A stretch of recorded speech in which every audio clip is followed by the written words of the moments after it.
Découvrons le nouvel outil de développement personnel de Dylan Collins, Fantasia.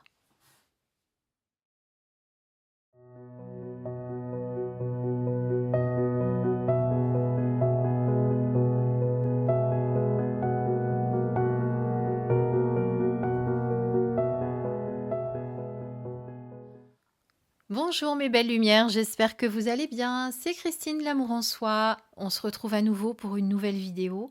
Je vous présente aujourd'hui un outil de développement personnel qu'a créé Dylan Collins, illustré par Claude Maguet. Dylan Collins, si vous vous souvenez bien, je vous l'avais présenté sur ma chaîne. Il a également créé les chemins de l'éveil.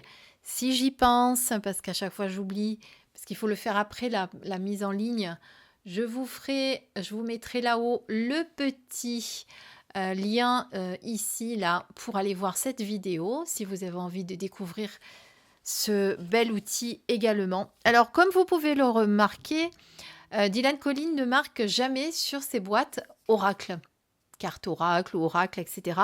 Je l'ai lu dans ce livret, dans le livret de ce boîtier, qu'il n'aime pas les appeler comme ça. Il veut se démarquer en ne les appelant pas comme ça. Donc, on va essayer de respecter ce qu'il dit et on ne va pas appeler ça un oracle.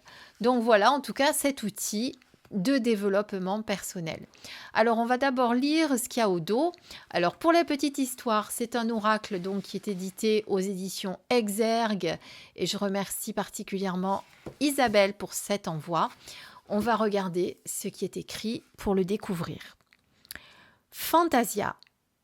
Ce royaume, comme une allégorie de la vie sur Terre, est une expérience spirituelle immersive où l'art de la poésie et de la peinture s'entremêlent et vous propose un voyage contemplatif empli de sagesse et d'enseignement. Découvrez les 35 cartes vibratoires et méditatives empreintes de magie et de fantastique sous le pinceau de Claude Maguet et partez à la conquête de vous-même. Grâce au livre d'accompagnement de 224 pages, tout en couleurs, la voie de votre évolution spirituelle s'éclairera à travers la symbolique des textes poétiques. Vous voyagerez ainsi dans les profondeurs de votre inconscient afin de découvrir qui vous êtes vraiment et de trouver des solutions à vos problématiques. Il suffit d'ouvrir votre cœur, votre esprit et votre imagination à ce chemin initiatique. Dylan Collins est médium, accompagnant psychospirituel et œuvre à l'émergence d'une spiritualité sans folklore. Il est l'auteur du coffret best-seller Les chemins de l'éveil, paru chez le même éditeur. Et Claude Maguet est un artiste peintre autodidacte dont les œuvres surréalistes et fantastiques sont empreintes de mysticisme et de spiritualité. Donc, Édition Exergue, une marque du groupe Guy Trédaniel. Et c'est un coffret au prix de 27 €. Voilà, et on va le découvrir tout de suite. Alors, voyons voir cette beauté. Alors, vous avez tout d'abord le livre ici, qui est assez épais, comme vous pouvez le voir. Également tout en couleur. Magnifique. Si vous avez remarqué, je vous ai présenté dernièrement La Voix de l'émeraude, qui était aussi un oracle introspectif, initiatique. Et là, on est un peu dans le même état d'esprit. On n'est pas dans la même symbolique, par contre, mais ça reste quand même un ouvrage dans le même, on va dire, thème pour travailler. Alors, j'ai toujours cette lumière qui m'agace, moi, que je ne sais pas où mettre. Alors, on va découvrir après les cartes. Pour l'instant, découvrons ensemble la boîte. Donc, à l'intérieur, ce beau bleu. L'âme est une flamme faite d'ombre et de lumière qui implore sans cesse et réclame quelques bouffées d'air. Magnifique. Alors, ce livret, on le découvre.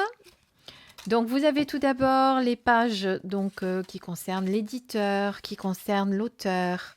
Ici, les pages du sommaire avec toutes les cartes. Donc, vous avez 35 cartes. Là, vous avez la petite introduction de Dylan, où il vous explique comment il a créé cet oracle, comment il a rencontré l'illustrateur qui est Claude Maguet, comment leur co-création s'est créée, on va dire ça comme ça. Comment mener à bien son voyage fantastique grâce à ce jeu, grâce à ce support, grâce à cet outil? Ici, vous avez, voilà, où on vous dit, voyez, qui peut vous conseiller une utilisation très introspective, voire thérapeutique, pardon, que j'affectionne particulièrement en utilisant une sorte de journal intime. Ainsi, lors de chaque tirage dans son environnement calme, protégé de toute nuisance possible et inspirant, après une petite relaxation, avec processus d'ancrage et d'éveil sur le chakra coronal, vous pouvez procéder comme suit. Donc, il vous dit de piocher votre carte avec sans aucune intention, après avoir ou non fait danser les cartes les unes avec les autres. Il dit danser, comme on pourrait dire mélanger, ou autre rituel bien à vous si vous en avez, et découvrez-la. Munissez-vous alors de votre joli carnet, de votre belle plume, et affairez-vous à un travail sensible de ressenti sans découvrir à ce stade le livret. Concentrez votre conscience, transférez votre pleine conscience dans le visuel qui s'offre à vous et laissez-la s'infuser en vous. Puis notez tout ce qu'elle vous inspire. Puis recommencez la même opération en ne lisant que la poésie, la légende ou l'enseignement qui y correspond sans pour l'heure en regarder l'analyse. Oui, parce que pour chaque carte, vous avez une poésie. Voilà, donc il vous explique tout ça, comment vraiment interpréter ces cartes. Et ensuite, eh bien, vous avez le message des cartes. Donc, vous avez une représentation de la carte en pleine page qui est magnifique, le numéro de la carte, le nom de la carte, la poésie et ensuite l'interprétation et le message de la carte. Voilà. Alors, ce qu'on fera à la fin, on tirera une carte justement pour voir un petit peu comment l'auteur a fait parler ses cartes. Mais bon, comme il vous dit, vous faites d'abord un travail où vous allez étudier vraiment vos cartes en regardant l'illustration. Je regarde un petit peu ce qu'il y a à la fin. J'avoue ne pas tout avoir regardé. Là, on est sur les remerciements. Non, ben voilà, on finit avec la carte. Vous avez vu comme elles sont belles? Alors, ces cartes sont magnifiques. Elles n'ont pas de bord. Juste ce que j'adore. Il n'y a pas de bordure. Voilà, moi j'aime quand il n'y a pas de bordure. Donc elles arrivent dans un petit pochon pour les protéger, comme beaucoup d'oracles maintenant. Elles ont une dorure sur tranche. Voilà le dos. Magnifique. Pour entrer dans le monde de Fantasia. Fantasia, c'est fantastique, hein, vous savez, voilà. Féerique, fantastique, ça regroupe pas mal de termes, on va dire. Non, pas de termes. Enfin, de signification, on va dire ça comme ça. On va découvrir les cartes. Et ce que je vais vous proposer, c'est de faire comme je fais à chaque fois, de les regarder en musique pour vous laisser imprégner de la vibration de chaque carte, que vous regardiez si ça vous parle, si ça vibre en vous. Voilà. C'est parti, on commence.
J'espère que vous avez pu en apprécier la beauté parce qu'elles sont très très belles. Ce qu'on va faire, on va les mélanger.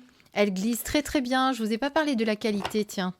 Toujours la qualité qu'on peut retrouver chez Exergue, qui est chez le groupe Très Daniel. Hein. C'est toujours à l'identique, vraiment en qualité. Il n'y a rien à dire. En plus, elle n'était pas collée, donc ça, c'était parfait. Et ça aussi, j'ai un petit faible pour les cartes qui ne sont pas collées, parce que quand elles sont collées, c'est un peu dommage et un petit peu agaçant, parce qu'on a toujours peur de les abîmer quand on les décolle, comme ça m'est déjà arrivé, notamment par le passé. Donc c'est parfait. Je suis en train de les mélanger là parce que, comme je vous l'ai dit, on va se faire un petit tirage. D'habitude, je les mélange hors caméra. Là, je vous le fais en direct. On va voir quelle est la carte qui vient à nous et découvrir le message ensemble. Bon, bah, ça ne peut pas sauter, donc on va en tirer une. On va tirer la coupe. Voilà. Magnifique. Le vouivre des marées. Alors, qu'est-ce que voilà, donc la vouivre des marées. Alors, on pourrait très bien se laisser inspirer par l'illustration de la carte et voir ce qui nous vient, etc. C'est pas le but de la vidéo d'aujourd'hui. Aujourd'hui, on va simplement lire ce que nous dit la carte. Par contre, ça fera l'objet d'une prochaine vidéo où je vais vous proposer justement un petit entre guillemets, un petit jeu interactif comme ça. Je vais vous proposer une carte. Je ne vais pas tout de suite vous dire ce que moi, elle m'inspire. Vous allez... on le fera des deux. Moi, une fois, je vous dirai moi ce que je ressens et puis vous me direz ce que vous ressentez. On le fera de deux façons, on verra. Mais moi, ce que j'aimerais bien, c'est qu'en commentaire, vous me disiez, vous, ce que vous ressentez sur la carte pour qu'après, moi, je vous dise que je vous explique comment voir, comment ressentir, comment interpréter une carte, rien qu'en regardant l'illustration. Voilà, bon, c'est pas le but de la vidéo aujourd'hui, ça sera pour une autre vidéo. Là, on va regarder donc la vouivre du marais. Alors, vous avez tout d'abord le poème. Femme séductrice ou serpent ailé, dans les eaux troubles la vouivre apparaît. Convoitée par les hommes pour son trésor, elle sait se changer en dragon qui crache et dévore. Elle possède une précieuse pierre. Celui qui la dérobe sera glorieux, riche et puissant. Mais cet homme aussi sera peu fier, ayant gagné le cœur d'une femme pour de l'argent. La vouivre en colère se damnera, crachant du feu, ravageant tout. Le cœur en miettes, elle se consumera, abusée par l'homme, ce traître, ce voyou. Ça, c'était le poème. La vouivre des marées fantastiques est une personnalité légendaire. Rassurez-vous, aujourd'hui, elle ne rôde plus à Fantasia. Elle y est juste représentée par une statue. Mais Claude me dit avoir cru la percevoir non loin de sa représentation, cachée dans les hautes herbes, proche du vieil hante. Soyez prudents et surtout dénués de mauvaises intentions. Personnellement, lors de ma visite bien des années après, on m'a certifié qu'elle n'avait plus été aperçue depuis belle lurette au pays. Une rumeur raconte qu'elle serait partie sur le royaume de la terre pour y aider les femmes qui là-bas seraient en bien mauvaise condition. Message de la carte. Vous le comprendrez aisément, la vouivre ici peut être le symbole de bien des choses, à commencer par celui de la nature opposée à l'humanité, nous invitant à l'épouser plus qu'à la piller. Et cela passe par chacun de nos actes quotidiens. Au-delà de ça, il est question ici de méchanceté, d'abus, de tromperie, de manipulation, de convoitise et d'envie dans ce qu'elle anime de pire. Chacun en tirera sa compréhension, bien sûr, mais il n'est pas hasardeux de voir la pierre dans la main de la vouivre, la rendant donc visible de tous. Cela nous invite à penser plusieurs aspects. Peut-être n'est-il pas bon d'étaler ses richesses d'un seul coup et n'entendez pas richesse comme étant purement matérielle, il y a aussi les richesses de l'être. En effet, bien des êtres en quête d'évolution pourraient être tentés d'abuser de vos qualités juste pour vous en dénuer et briller à leur tour. Peut-être qu'il serait préférable de ne pas attendre d'avoir le cœur détruit ou volé pour comprendre qu'il n'est pas question de l'offrir à quelqu'un, mais d'en partager l'amour qui s'en diffuse, car là où un cœur doit être, c'est en la personne qui l'anime et non ailleurs. Il convient donc de protéger ces trésors d'âme, non en les enfermant dans des coffres, mais plutôt en veillant à attirer à soi les bonnes personnes vers qui les mettre à profit. Peut-être est-il bon de faire le tri des gens qui vous tournent autour et dont vous pouvez sentir l'attaque incessante, la promesse d'une prise d'otage imminente, et ce avant qu'ils nous détroussent de ce que nous en avons de meilleur. Enfin, et sur un autre aspect, le texte nous invite à comprendre que si le vampirisme est possible, c'est parce que la réputation quant à la capacité de la vouivre à se changer en dragon est un peu floue. Peut-être y a-t-il là une invitation à définir et afficher de façon plus distincte ses limites. Pour ceux qui ont le coffret de Chemin de l'éveil, vous pouvez compléter votre travail en vous plongeant dans la carte numéro 18. Très intéressant ça. Si vous avez le chemin de l'éveil comme moi, vous pouvez compléter votre tirage avec le chemin de l'éveil. Il a fait un genre d'extension, on va dire. C'est pas mal ça, tiens. Voilà, j'espère que vous avez aimé cette présentation, que vous aimez beaucoup ces illustrations. Donc, vous voyez, la vouivre, c'est vrai qu'elle n'a pas l'air très sympathique.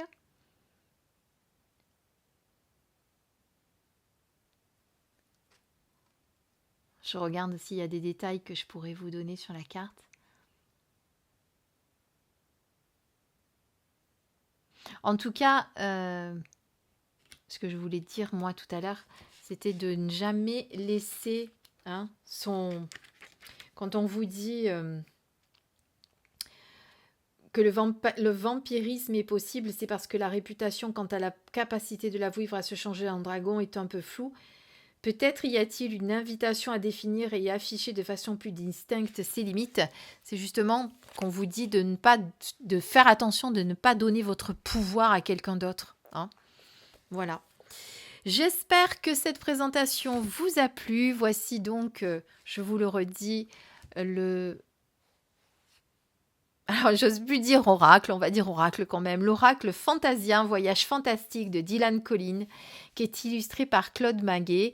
J'espère que ça vous a plu et que ça vous donnera envie de l'acheter. Pensez au sapin de Noël et des petits cadeaux que vous pouvez glisser pour vos amis ou pour vous-même, pourquoi pas. On peut toujours se faire un cadeau à soi-même, c'est toujours sympa aussi. Je vous embrasse très très très fort et je vous dis à très vite. Bisous!